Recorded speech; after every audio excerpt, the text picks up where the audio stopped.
Welcome students, कैसे हैं आप सभी लोग। आपका अपने चैनल क्विक स्मार्ट टिप्स में बहुत बहुत स्वागत है। जैसा कि हम सीटेट साइंस पेपर 2 की तैयारी कर रहे हैं और काफ़ी बच्चों के एग्ज़ाम हो गए हैं और काफ़ी बच्चों के एग्ज़ाम अभी रह रहे हैं। 1-2 दिन से या 3-4 दिन से क्लासेस नहीं आ रही थी क्योंकि तबीयत बहुत ज़्यादा ख़राब थी। आपने पहले ही देखा था, मेरे को बोलने में बहुत दिक्कत हो रही थी। अभी भी प्रॉपर ठीक नहीं है, लेकिन काफ़ी हद तक ठीक हो गई है। और फिर से हम अपना जो प्रैक्टिस सेट है वो जो है इम्पॉर्टेंट प्रैक्टिस सेट वो अभी करेंगे। और आज मैं एनालिसिस भी कराऊंगी कि कल और आज का पेपर कैसा रहा साइंस का। तो उसके लिए परेशान ना हो, तैयारी जो है फिर से चलती रहेगी। और जनवरी से हम यूपी टेट के कुछ बहुत ही बेहतरीन प्रैक्टिस सेट लेकर आएंगे, क्योंकि यूपी टेट की हमने थ्योरी की तैयारी बहुत अच्छे से पहले ही कर ली है। मैराथन के थ्रू मैंने आपको फिजिक्स केमिस्ट्री बायो कराया है। प्रैक्टिस सेट के थ्रू मैं आपको 9th-10th के जो क्वेश्चन है इंपॉर्टेंट, वो 1 जनवरी या जनवरी से हम शुरू कर देंगे, क्योंकि 23 जनवरी को यूपी टेट का एग्ज़ाम है। तो उसमें साइंस के लिए बहुत ही बेहतरीन क्वेश्चन मैं आपके लिए लेकर आऊँगी एक प्रैक्टिस सीरीज़ के माध्यम से। और सीटेट की तैयारी भी आपकी चलती रहेगी। और आज का ये जो प्रैक्टिस सेट है ना, इसमें मैंने पूरी कोशिश करी है वो क्वेश्चन करने की कि जिस तरह से क्वेश्चन आपके एग्ज़ाम में आ रहे हैं, लेंदी क्वेश्चन आ रहे हैं और इस तरह से पूछे जा रहे हैं कि एक व्यक्ति इस तरह से ये कर रहा था, उसने फिर ये देखा, तो बताइए किस तरह से होगा। तो कुछ इस तरह के ही क्वेश्चन मैंने ऐड करने की कोशिश की है कि जितना मेरे से हो पाया, क्योंकि बच्चे अभी सिर्फ बता पा रहे हैं, प्रॉपर क्वेश्चन नहीं मिल पा रहे। तो वो तो जब तक आंसर की नहीं आएगी, उसमें क्वेश्चन नहीं दिखेंगे, तब तक प्रॉपर नहीं बता पाएंगे। लेकिन अपने लेवल पर मैंने कोशिश की है कि आपको एक पूरा आइडिया हो जाए कि हाँ, किस तरह के क्वेश्चन एग्ज़ाम में आ रहे हैं। तो चलिए शुरू करते हैं आज की क्लास और देखेंगे कुछ 15 बेहतरीन क्वेश्चन। तो चलिए देखते हैं first question, which of the following is a physical change. निम्नलिखित में से कौन सा भौतिक परिवर्तन है। देखिए, फिजिकल चेंज क्या होता है, इसमें जो ऑब्जेक्ट होता है ना, उसकी शेप, साइज, आकृति, आकार जो होता है वो बदल जाता है, लेकिन कोई नया सब्सटेंस, कोई नया पदार्थ बनकर तैयार नहीं होता फिजिकल चेंज में। रस्टिंग ऑफ आयरन की अगर मैं बात करूँ, जो लोहे पर जंग लगती है, जो जंग होती है वो एक नया सब्सटेंस होती है, ऑक्सीजन के प्रेजेंस में रिएक्शन होती है, ठीक है, तो वहाँ पर वो केमिकल चेंज हो गया। ऐसे ही कंबस्शन ऑफ मैग्नीशियम रिबन, जब हम मैग्नीशियम रिबन का दहन करते हैं तो वो भी पाउडर में बदल जाता है, ऐश में बदल जाता है, तो वो भी आपका केमिकल चेंज होगा, नया सब्सटेंस वहाँ पर बन गया। बर्निंग ऑफ कैंडल की अगर मैं बात करूँ तो यहाँ पर दोनों चेंज आएंगे, आपका फिजिकल चेंज भी आएगा और केमिकल चेंज भी आएगा। फिजिकल चेंज क्या है, जो उसमें जो वैक्स है, जो उसमें मोम है, जो वो पिघल रही है ना, वो आपका फिजिकल चेंज है। क्या, कैसे फिजिकल चेंज है, क्यों, क्योंकि उसकी शेप और साइज जो है वो चेंज हो रहा है, लेकिन कोई नया सब्सटेंस मोम से नहीं बन रहा, वो मोम का मोम ही रह रहा है। लेकिन उसमें जो लो होती है ना, जो आपकी विक होती है, जो जलती है, ठीक है, वो क्या होती है, वो ऐश में कन्वर्ट हो जाती है, तो वहाँ पर केमिकल चेंज भी हो गया। तो इसलिए बर्निंग ऑफ कैंडल में दोनों होंगे, लेकिन क्वेश्चन में खाली फिजिकल चेंज पूछा है, भौतिक परिवर्तन पूछा है, जो कि हमारा ऑप्शन नंबर डी में हो जाएगा। मेल्टिंग ऑफ वैक्स, मोम का पिघलना। जब कैंडल जलती है और उसमें जो मोम पिघलता है, या कहीं भी मोम पिघलता है, जब वो सॉलिड से लिक्विड बनता है, तो वो आपका फिजिकली चेंज है, क्योंकि जब वो चेंज हो रहा होता है उसके बाद जब दोबारा से क्या होता है, वो सॉलिड ही बन जाता है और वैक्स का वैक्स ही रहता है। तो मेल्टिंग ऑफ वैक्स जो है वो आपका फिजिकल चेंज होगा। तो ऑप्शन नंबर डी यहाँ पर सही है। Next question, question number second, Anita went to a wildlife sanctuary where she saw dense vegetation of trees, shrubs, herbs and also a variety of animal like monkey, birds, elephant, snake, frog, etc. The most likely location of this sanctuary is in the। Anita एक वन्यजीव अभ्यारण्य में गई, जहां उसने पेड़ों की झाड़ियां, जड़ी बूटियां, घनी वनस्पतियों जैसे देखे और साथ में कुछ जानवर भी देखे, जैसे बंदर, पक्षी, हाथी, सांप, मेंढक, ठीक है, इस तरह की चीजें देखी। तो इस अभ्यारण्य का सबसे अधिक संभावना ये कौन सा स्थान हो सकता है, ये हमें बताना है। देखिए, जो ट्रॉपिकल रीजन होता है आपका, उष्णकटिबंधीय क्षेत्र होता है, वहाँ पर बारिश भी होती है, गर्मी भी होती है, वो डेंस भी होती है, तो वहाँ पर बड़े बड़े जंगल होते हैं और उन जंगलों में बड़े बड़े जानवर, हर तरह का जानवर वहाँ मिल जाता है। और बहुत ही ज़्यादा पेड़ वहाँ पर होते हैं, क्योंकि बारिश अच्छी होती है, और जब बारिश अच्छी होती है और धूप भी निकलती है, तो वहाँ पेड़ जो होते हैं बहुत ही अच्छा ग्रो करते हैं। तो ये कौन सा रीजन होता है, याद रखिएगा, ये आपका ट्रॉपिकल रीजन होता है, उष्णकटिबंधीय क्षेत्र होता है। टेम्परेट जोन में क्या होता है, शीतोष्ण क्षेत्र क्या होता है, ना ज़्यादा गर्मी ना ज़्यादा ठंड। पोलर रीजन रीजन तो आपके बहुत ज़्यादा ठंडे हो जाएंगे और तटीय क्षेत्र आपके किनारों पर आ जाते हैं, जो तट पर होते हैं। तो यहाँ पर बात हो रही है ट्रॉपिकल रीजन की। उष्णकटिबंधीय क्षेत्र में यहाँ पर हरे भरे पेड़ पाए जाते हैं। दो तरह के पेड़ होते हैं, एक तो जो अपनी पतझड़ करते हैं डेसिडियस फॉरेस्ट होते हैं, और एक यहाँ पर एवरग्रीन होते हैं जो सदा हमेशा ग्रीन रहते हैं, 12 महीने उनकी पत्तियां नहीं गिरती। तो हर तरह का यहाँ पर वैरायटी ऑफ प्लांट्स और वैरायटी ऑफ एनिमल जो हैं वो आपके ट्रॉपिकल रीजन में पाए जाते हैं, उष्णकटिबंधीय क्षेत्र में पाए जाते हैं। अच्छी खासी बहुत अच्छी वर्षा होती है, धूप भी निकलती है, मॉइस्चर भी रहता है वर्षा की वजह से। तो ये सारे पॉइंट आपको याद रखने हैं किसके बारे में, ट्रॉपिकल रीजन उष्णकटिबंधीय क्षेत्र के बारे में। तो ऑप्शन नंबर बी ही यहाँ पर सही है। नेक्स्ट क्वेश्चन नंबर 3 जो कि काफ़ी इंपॉर्टेंट है। Which of the following statement is incorrect for penguin. मैंने डायग्राम में दिखा दी है कि किस तरह की पेंगुइन होती हैं, क्योंकि नोट्स में हमने ये नहीं पढ़ा है। पेंगुइन के लिए निम्नलिखित में से कौन सा कथन गलत है, ये हमें यहाँ पर बताना है। कुछ इस तरह के पैर जो हैं वो पेंगुइन के होते हैं, आप ये भी ध्यान रखेंगे। दे हडल टुगेदर, आपने देखा होगा पेंगुइन जो होती हैं वो झुंड में ही रहती हैं। जी हाँ, वो एक साथ रहती हैं ताकि गर्मी जो है वो उनकी आपस में मिली रहे, तो बनी रहे सॉरी। तो वे झुंडों में एक साथ रहते हैं। जी हाँ, ये बात बिल्कुल यहाँ पर सही होगी। दे कैन नॉट स्विम, यही यहाँ पर गलत है।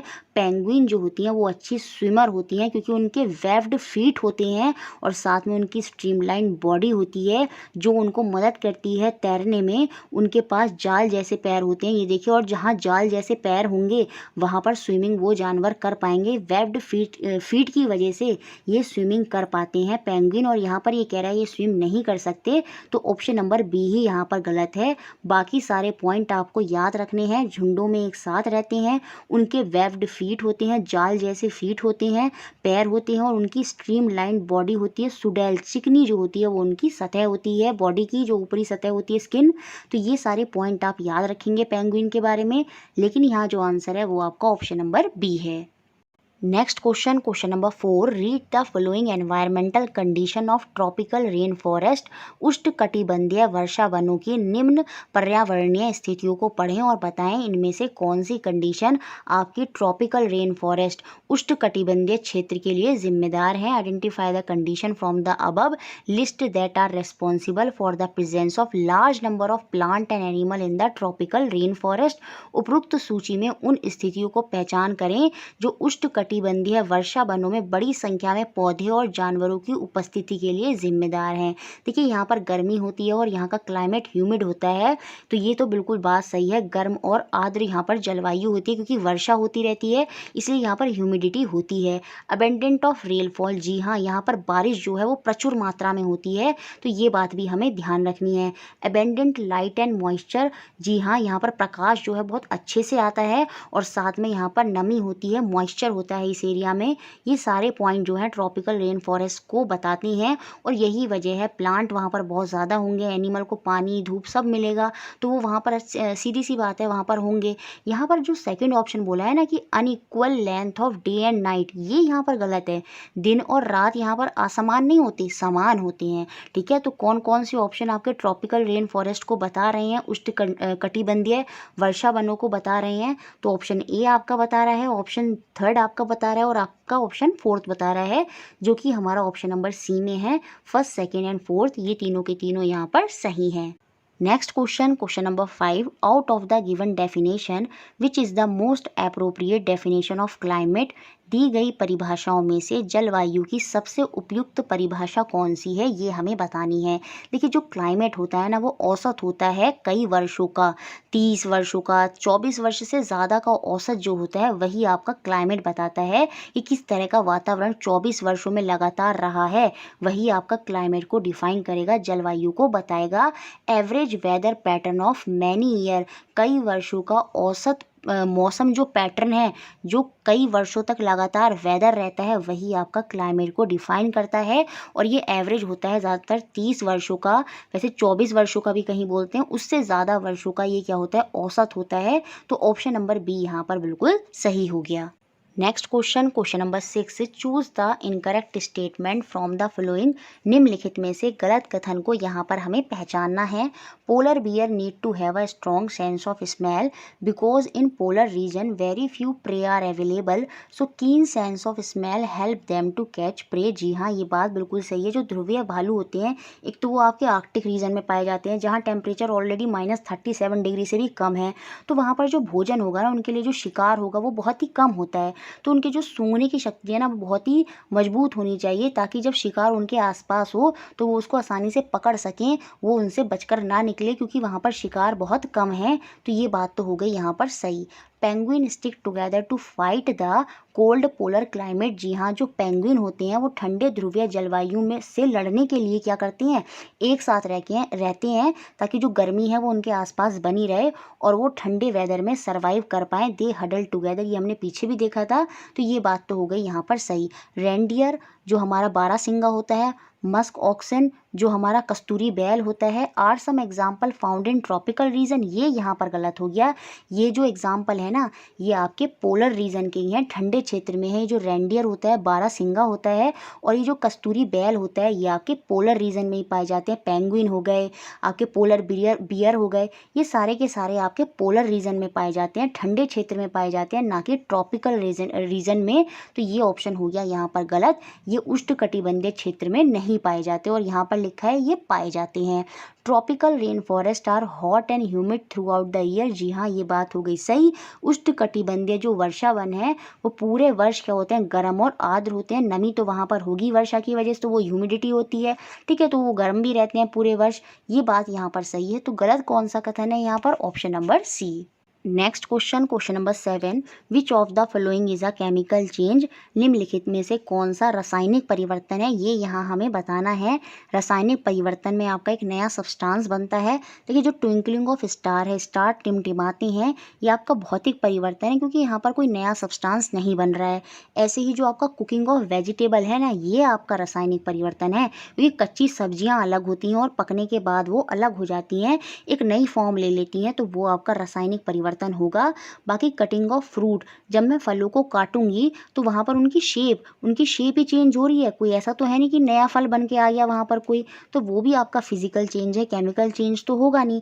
ऐसे ही जो बॉइलिंग ऑफ वाटर है, पानी का उबलना है, वो भी आपका रासायनिक परिवर्तन नहीं होता, भौतिक परिवर्तन, फिजिकल चेंज है। क्यों? क्योंकि वहाँ पर उसकी स्टेट बदल रही है, वो लिक्विड से गैस बनेगा, गैस से सॉलिड बन सकता है, जो आइस है सॉलिड से लिक्विड बन गई, उसकी स्टेट बदल गई, उसकी अवस्था बदल गई, लेकिन कोई नया सब्सटेंस नहीं बना बॉइलिंग ऑफ वाटर में, तो वो भी आपका फिजिकल चेंज ही होगा। तो यहाँ पर केमिकल चेंज आपका ऑप्शन नंबर बी है, cooking of vegetable. Next question, question number 8, जो कि काफ़ी इंपॉर्टेंट है। 2 drops of dilute sulfuric acid were added to 1 gram of copper sulfate powder and then a small amount of hot water was added to dissolve it. On cooling, beautiful blue colored crystal got separated. Step 1 and step 2 are Tanu sulphuric acid की 2 बूंदें, acid हमारा अम्ल होता है, उसकी 2 बूंदों को copper sulphate powder के 1 ग्राम में जोड़ा जाता है या मिलाया जाता है। फिर इसे चरण 1 को भंग करने के लिए छोटी मात्रा में गर्म पानी उसमें मिलाया जाता है। ठंडा होने पर सुंदर नीले रंग के क्रिस्टल अलग हो जाते हैं। तो चरण 1 और चरण 2 क्या हैं, दोनों के दोनों आपके भौतिक परिवर्तन है, फिजिकल चेंज है। यहाँ पर शारीरिक हो गया है धोखे से, इस शारीरिक की जगह क्या लिखा होगा, भौतिक लिखा होगा। दोनों के दोनों हमारे भौतिक परिवर्तन है। ये देखिए नोट्स में हमने पढ़ा भी था, जब आपके क्रिस्टल जो यहाँ पर बनते हैं ना, ये जो कॉपर सल्फेट का पाउडर है ना, उसके क्रिस्टल यहाँ पर अलग बन जाते हैं। तो अभी भी क्या हुआ, यहाँ पर कोई भी नया सब्सटेंस नहीं बना। डिज़ोल्व होने के बाद, गर्म होने के बाद भी क्या हुआ, क्रिस्टल हमें किसके मिले, कॉपर सल्फेट के ही क्रिस्टल हमें यहाँ पर मिल जाते हैं, अलग होकर मिल गए, अवस्था बदल गई यहाँ पर, लेकिन क्या हुआ, कोई नया सब्सटेंस नहीं बना दोनों ही केस में। तो दोनों के दोनों आपके फिजिकल चेंज होंगे। देखिए जहाँ भी क्रिस्टल की बात आ जाएगी ना, याद रखिएगा वहाँ पर वो भौतिक परिवर्तन ही होगा। तो ऑप्शन नंबर सी यहाँ पर सही है। दोनों के दोनों क्या है, आपके भौतिक परिवर्तन है, क्योंकि दोनों जब हमने रिएक्शन कराई तो कोई नया सब्सटेंस यहाँ पर नहीं बना, इसलिए केमिकल चेंज नहीं है। याद रखिएगा, बच्चे कंफ्यूज हो सकते हैं कि रिएक्शन हुई है तो केमिकल चेंज होगा, नहीं, क्योंकि यहाँ पर नया सब्सटेंस नहीं बना, ना, जो हमें क्रिस्टल मिले वो किसके मिले, कॉपर सल्फेट पाउडर के ही मिले। तो यहाँ पर ये दोनों के दोनों जो स्टेप हैं, स्टेप 1 और स्टेप 2, दोनों ही आपके भौतिक परिवर्तन फिजिकल चेंज हैं। तो ऑप्शन नंबर सी यहाँ पर सही है। Next question, question number 9, which of the following statement is incorrect for a chemical reaction. निम्नलिखित में से कौन सा कथन रासायनिक प्रतिक्रिया के लिए गलत है, ये हमें यहाँ पर बताना है। हीट में be given out but never absorbed, यही यहाँ पर हो गया गलत। ऊष्मा बाहर जा सकती है लेकिन कभी अवशोषित नहीं होती। अभी तो हमने रासायनिक प्रतिक्रिया देखी थी, जब कुकिंग ऑफ फूड हो रहा था या वेजिटेबल जब हम करेंगे तो उसमें क्या होगा, वेजिटेबल क्या कर रही है, ऊष्मा को एब्जॉर्ब भी तो कर रही है। तो यहाँ पर ये बोल रहा है कि केमिकल रिएक्शन में खाली जो ऊष्मा होती है वो बाहर निकलती है, एब्जॉर्ब नहीं होती है, ऐसा नहीं होता। ऊष्मा बाहर भी निकलती है, वो अवशोषित एब्जॉर्ब भी हो सकती है केमिकल रिएक्शन में। तो यही ऑप्शन हो गया यहाँ पर गलत, बाकी सारे ऑप्शन हो जाएंगे सही। साउंड में भी प्रोड्यूस, जी हाँ, साउंड ध्वनि उत्पन्न होती है। रिएक्शन में हमने देखा है बहुत सी पॉप की ध्वनि निकलती है जो कि हमारी हाइड्रोजन गैस होती है, तो ध्वनि उत्पन्न हो सकती है। कलर चेंज में टेक प्लेस, जी हाँ, कलर चेंज होता है, जैसे लिटमस के साथ हमने देखा है। तो केमिकल रिएक्शन में आपको चेंज कलर देखने को मिल जाएगा। गैस में भी इवॉल्व्ड, एक गैस जो है वो वहाँ पर विकसित होती है। जैसे हम कुछ रिएक्शन कराते हैं तो कार्बन डाइऑक्साइड बन जाती है, हाइड्रोजन बन जाती है, तो गैस जो है वो भी बनती है केमिकल रिएक्शन में। तो ये सारी बातें सही हैं, तो ऑप्शन नंबर ए ही यहाँ पर गलत है। Next question, question number 10, Aman mother made a concentrated sugar syrup by dissolving sugar in hot water on cooling crystal of sugar got separated. देखिए यहाँ पर फिर से क्रिस्टल आ गए शुगर के, तो ये फिजिकल चेंज होगा, ये तो सीधी सी बात है, वो सेपरेट हो गए। दिस इंडिकेट आ, अमन की माँ ने गर्म पानी में चीनी घोलकर एक आंध्र, यहाँ पर गलत लिख गया है, आंध्र चीनी सिरप बनाया। ठंडा होने पर चीनी के क्रिस्टल वहाँ पर अलग हो गए। ये क्या इंगित करता है, ये आपका भौतिक परिवर्तन है जो उल्टा हो सकता है, जिसको हम रिवर्स कर सकते हैं। जो क्रिस्टल बने हैं उनसे फिर से हम क्या बना सकते हैं, दोबारा से शुगर का सॉल्यूशन फिर से मिल जाएगा, जो क्रिस्टल हमारे बन गए हैं, तो ये रिवर्स्ड हो सकता है। तो ऑप्शन नंबर ए ही यहाँ पर बिल्कुल सही होगा, physical change that can be reversed, भौतिक परिवर्तन जो उल्टा हो सकता है, क्योंकि जो शुगर के क्रिस्टल बने हैं उनको हम फिर से गर्म करेंगे तो वो पानी बन जाएगा शुगर का, तो यहाँ पर ये रिवर्स हो सकता है। तो ऑप्शन नंबर ए ही हो गया यहाँ पर सही।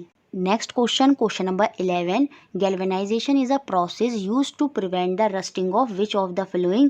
गैल्वेनाइजेशन एक प्रक्रिया है जिसका उपयोग निम्नलिखित में से किसकी जंग को रोकने के लिए किया जाता है। अब बच्चे यहाँ पर जल्दबाजी में जिंक आंसर कर देंगे, जस्ता लगा देंगे, लेकिन यहाँ पर ये नहीं पूछ रहा है कि किसकी कोटिंग करी जाती है, यहाँ पर ये पूछ रहा है किस पर कोटिंग करी जाती है, किसको प्रिवेंट करा जाता है जंग लगने से बचाने के लिए। तो वो हम लोहे को बचाते हैं, आयरन को बचाते हैं, और उसके ऊपर किसकी कोटिंग करी जाती है, उसके ऊपर जिंक जस्ते की कोटिंग करी जाती है, ताकि उस पर रस्ट ना आए, ताकि उस पर जंग ना लगे। तो यही पूछा था कि किसको बचाया जाता है जंग लगने से, तो आयरन को बचाया जाता है। तो ऑप्शन नंबर ए यहाँ पर सही होगा।